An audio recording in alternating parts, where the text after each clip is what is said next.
Hi, and welcome to Eczema Phoenix, where we learn how to transform the way we live with eczema. My name is TeresaAlabata, and today I'm doing a traveling with eczema update. And I'm going to talk about what it was like traveling in Melbourne with eczema. So I came during their winter, and Melbourne was actually a bit more pleasant for my skin than Perth. They're closer to the coast, and it seemed like the weather was a bit more foggy, so I had a bit more protection from the sun and actually did not get sunburnt once in Melbourne. Pretty incredible considering that it's much drier and hotter in Australia in general than like New Zealand, but that happened, so that was pretty cool. My skin did get pretty dry though. The cold was quite cold. Not very windy, but there was some wind as well, and I found that just given the circumstances, like my skin got so tight, I was flaking every day. I hadn't gone that way in a while. I was also indulging in a lot of vegan treats. Melbourne is the vegan capital of Australia now, and there's a lot of tasty things to eat and try and sample. It's so much food.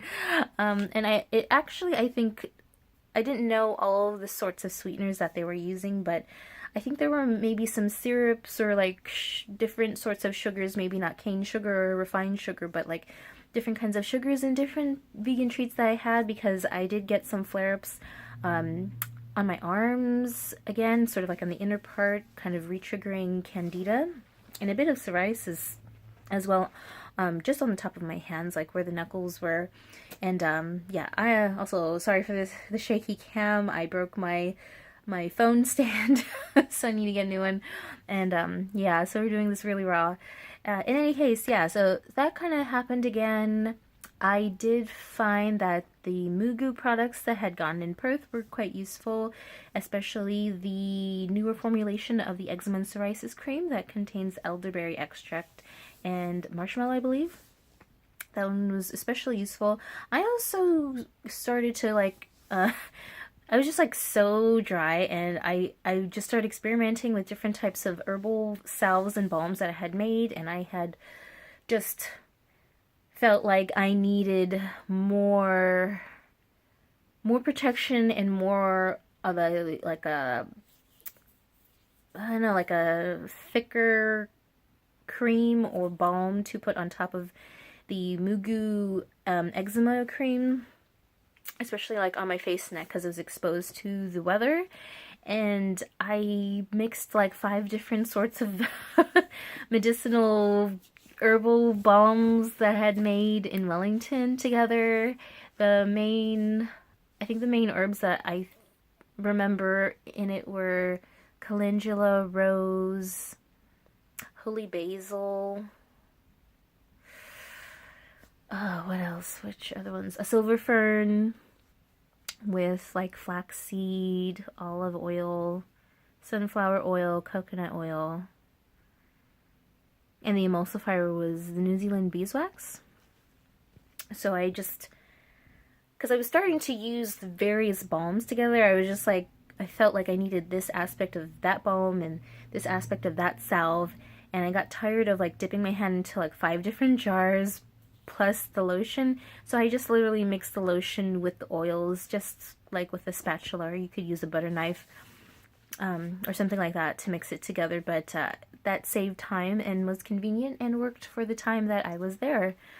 So yeah, Melbourne was quite lovely otherwise. It felt like a much larger Wellington. Some people think that that's not much of an accurate comparison, but just considering the two countries and the main cities, Melbourne is most similar to Wellington and very multicultural and very progressive. And just as like a vegan, I was really appreciative of Melbourne and its vegan, I don't know, vegan industry. If you go to Abbotsfield or the Brunswick district, just maybe like 30 minutes north by tram from Melbourne CBD or downtown area, there's like 100% vegan stores. It's like a vegan village, and there are multiple restaurants and clothing stores and even a cruelty-free shop where just like everything is vegan, and it's like oh my god, like it's just so amazing. It's such a great time to be alive. Usually there's like one or two vegan options, and like that's it. It's just blowing my mind that there are places that are 100% vegan, and it really makes choosing what to eat and purchase really hard, but in a really great way. And it's amazing to have so many options and such a great community of helpful, healthy, oriented people, creating more possibilities for the rest of us who might be curious or just want to live, healthier, higher quality lives. So that was my experience traveling with eczema in Melbourne. Yeah, I was pretty tight. There were some painful days. I did find myself kind of crouching in the bed a bit longer. There were just some painful, tender days with the cold and the drier climate, but it was still enjoyable because of the community and the vegan options and me having my arsenal of homemade herbal salves. So, I don't know, yeah, let me know if you have any questions, if you want me to do like a recipe video for like how to make your own basic, herbal healing balm or something like that. Like if you like this content, comment if you have any questions or feedback, subscribe if you'd like to see more content like this, and thank you for watching. I'll see you in the next video. Bye!